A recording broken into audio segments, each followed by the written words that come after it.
নমস্কার বন্ধুরা, Bengali knowledge বুক চ্যানেলে আপনাদের স্বাগত জানাই। আজকে আপনাদেরকে বলবো কোন সালে ভারতের জাতীয় পতাকাতে অশোক চক্র গ্রহণ করা হয় এবং এই অশোক চক্রের তাৎপর্য কী। মৌর্য বংশের সম্রাট অশোক 3rd সেঞ্চুরি বিসিতে এই অশোক চক্র প্রতিষ্ঠা করে। একে ধর্মচক্রও বলা হয়। এই চক্রটি 1947 সালের 22শে জুলাই ভারতের জাতীয় পতাকাতে গ্রহণ করা হয়েছে। জাতীয় পতাকার সাদা রঙের মধ্যে নেভি ব্লু রঙের 24টি চরকা বা স্পোক রয়েছে।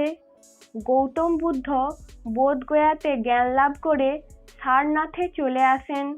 সেখানে এসে তিনি তার 5 শিষ্য আসাজি, মহানামন, কোন্ডানা, ভাদিয়া এবং ভাপ্পাকে দেখতে পান, যারা আগে তাকে পরিত্যাগ করেছিল। গৌতম বুদ্ধ এদেরকে তার প্রথম শিক্ষা প্রবর্তন করেছিলেন। এটি হলো ধর্মচক্র। এটি সম্রাট অশোকের স্তম্ভের উপর চিহ্নিত আছে।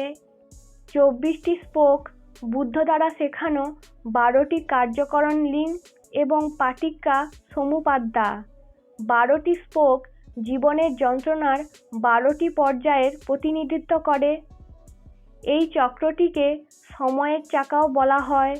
দিনের মধ্যে 24 ঘন্টাকে 24টি স্পোক দিয়ে বর্ণনা করা হয়েছে।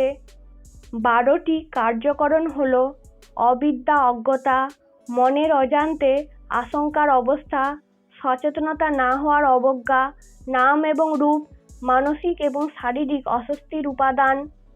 6টি ইন্দ্রিয়, চোখ, কান, নাক, জিহ্বা, শরীর ও মন, স্পর্শ, যোগাযোগ, বেদনা, সংবেদন, তাণহা, তৃষ্ণা, উপাদান আঁকড়ে ধরা, ভাবা আসছে, জাতি, জন্ম, জারা, মারণ, বার্ধক্য এবং মৃত্যু। এছাড়া এই 24টি স্পোক 24টি নীতিকে চিহ্নিত করে, যা একজন মানুষের মধ্যে থাকা উচিত। ভালো থাকবেন, সুস্থ থাকবেন এবং আমার ইনফরমেশনগুলি আপনাদের ভালো লাগলে অবশ্যই লাইক, শেয়ার, কমেন্ট করবেন।